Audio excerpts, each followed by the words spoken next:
안녕하세요. 김태훈의 현명한 투자자 방송 시작하겠습니다. 오늘은 LG 이노텍에 대해 좀 말씀을 드리겠는데요.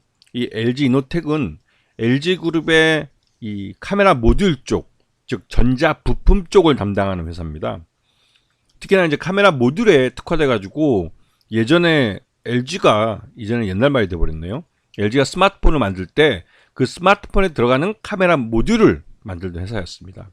주로 이제 거기 하면서 애플에도 이 부품으로 이 카메라 모듈을 납품하고 있죠. 지금도 중국법인, 그러니까 중국의 애플 아이폰을 생산하는 공장에 LG 이노텍의 카메라 모듈이 가장 많이 들어가고 있습니다.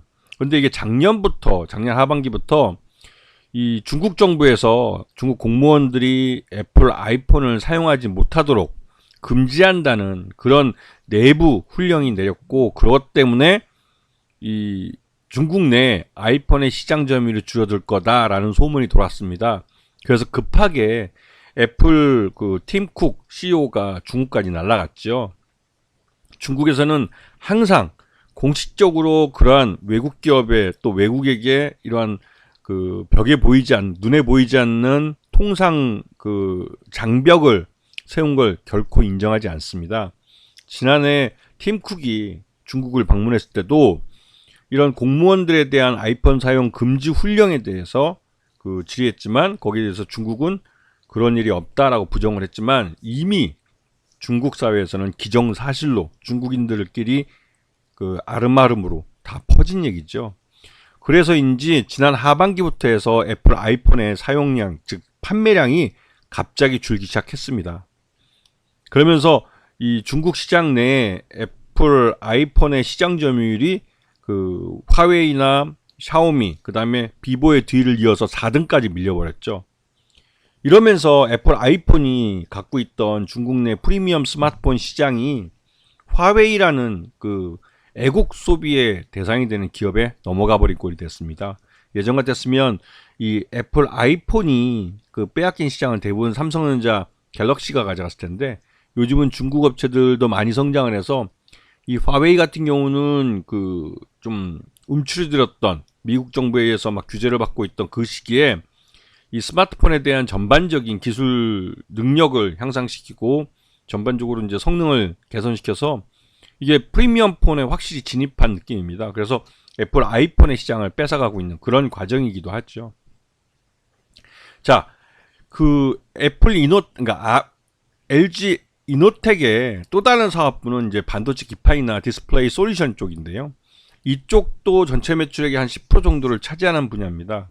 그래서 이제 반도체 이 기판 쪽은 그 전반적으로 이제 LG 내부에서 많이 사용되는 전자제품, LG 전자 쪽에 사용하고 있는 그 기판을 생산하는 거고요. 그리고 이제 이 자동차 전장 쪽, 이쪽은 그 애플이 요번에 전기차 시장 진출을 아예 포기한다고 발표를 하면서 공식화했죠.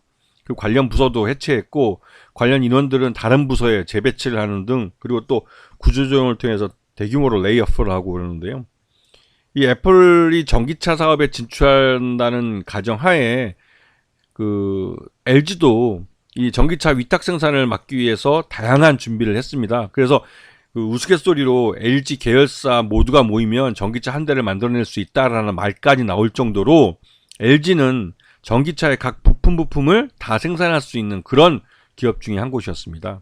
그러면서 애플이 전기차 사업을 아예 접어버리면서 LG 스스로가 일본 소니처럼 자체적인 전기차 사업에 진출할 가능성도 있다는 말이 나오고 있죠. 물론 LG 디스플레이 주 고객, 즉 LG 에너지 솔루션의 주 고객인 현대차와 기아가 있기 때문에 전기차 시장에 직접적으로 뛰어들기는 아직 좀 이른 감이 있지만, 궁극적으로 현대자동차와 그 기아가 배터리 내재화를 추진하고 있기 때문에 LG 엔솔은 가장 큰 손님 중에 하나인 현대차와 기아가 결국은 독자적인 배터리 내재화의 길을 갈 거라는 걸 그 알고는 있습니다. 그렇게 될 경우에는 LG 엔솔의 주요 고객사들이 사라지고 다른 폭스바겐이니 해외에 있는 그 뭐 도요타 같은 자동차, 물론 도요타에 납품하고 있지 않지만 이런 그 해외 주요 전기차 업체들이 배터리 내재화로 갈 경우에는 LG 엔솔은 고객이 사라져버리는 결과가 되죠. 그럴 경우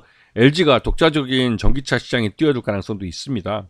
그렇게 되면 이 전장 부품 즉 키우고 있는 이쪽 사업부가 굉장히 좀 중요해지는 그런 결과가 될 가능성이 크죠. 그래서 이 LG 이노텍은 전장 쪽을 그 LG 그룹 전체에 전기차 부품 쪽에 그 무게를 두면서 지금 투자를 하고 있기 때문에 이쪽 분야를 굉장히 키우는데 공을 들이고 있고, 실제로 지금 수주 현황을 보시면 아시겠지만 계속 꾸준히 늘고 있는 걸 보실 수 있습니다.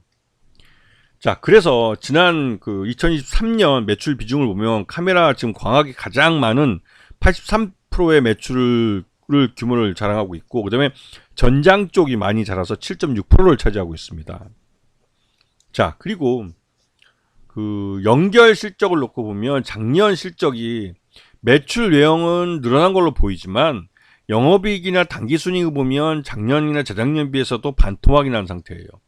그만큼 수익성이 굉장히 나빠지고 있고, 또 이쪽은 주고객인 애플의 그 생산량 자체가 줄어들 수 있다는 위험성 때문에 지금 그 몇 년 동안 계속 주가가 흘러내리고 있습니다. 그리고 LG노텍의 최대주주는 LG전자로 40.79%를 갖고 있기 때문에 경영권이 굉장히 안정화되어 있는 회사로 평가되고 있고, 최대주주 지분이 높기 때문에 그 실적이 좋아지면 고배당을 할 수 있는 그런 기업으로 알려져 있습니다. 자, 그 LG노텍의 최근 2년간 주가를 보면 전반적으로 우하향하는 차트를 그리고 있고, 이러한 우하향하는 차트는 그 주고객사인 애플 아이폰의 그 시장 점유율 내지는 생산량 자체가 굉장히 좀 그 LG 이노텍의 생산량보다는 점점 줄어들고 있다는 그런 불안감 때문에 그렇습니다. 그러면서도 제품값이 오르는 게 아니라 매년 지나면서 제품 자체의 가격은 하락하고 있는 것이죠. 그래서 수익성은, 매출 외형은 큰데 수익성은 계속 떨어지고 있는 모습을 보이고 있습니다. 그래서 LG 이노텍은 지난 코로나 터졌을 때의 뭐 가격대까지 거의 뭐 돌아가 버린 상태라, LG 이노텍에 대해서 새로운 그 이 제품이나 이런 쪽에서의 돌파구가 있지 않는 한 지금 이 늪에서 빠져나오기 굉장히 어려운 거죠. 왜냐면 부품업체로서 엔드 유저인 완성품 제조업체가 이 신규 제품을 나와서 뭐 히트를 치거나 생산량을 늘려줄 수 있는 그런 모멘텀이 있어야 되는데, 아직까지는 LG노텍에 있어서 그런 모멘텀이 부족해 보입니다. 이건 주고객사인 애플도 그렇고 LG전자, 모회사인 LG전자도 마찬가지고, LG그룹 차원에서 전장 쪽을 키운다고 해서 아예 그냥 전기차 사업을 소니처럼 뛰어든다든가 그런다면 모르겠지만, 지금 현재 상태로서는 바닥을 다지긴 하더라도 그 바닥이 어딘지 모르는 상태가 계속되고 있는 거죠. 그러다 보니 LG노텍의 실적이 개선될 기미가 안 보이고 있는 겁니다. 그래서 LG노텍 같은 이런 회사는 실적이 좋아질 것이 확실시되는 어떤 모멘텀이 주어지기 전까지는 바닥을 모른다고 생각하는 게 맞는 것 같습니다. 그래서 지금 굉장히 리스크한 상황이라고 말씀드릴 수 있는 것이죠. 아시겠죠? 자, 오늘 방송 여기서 마치겠습니다. 감사합니다.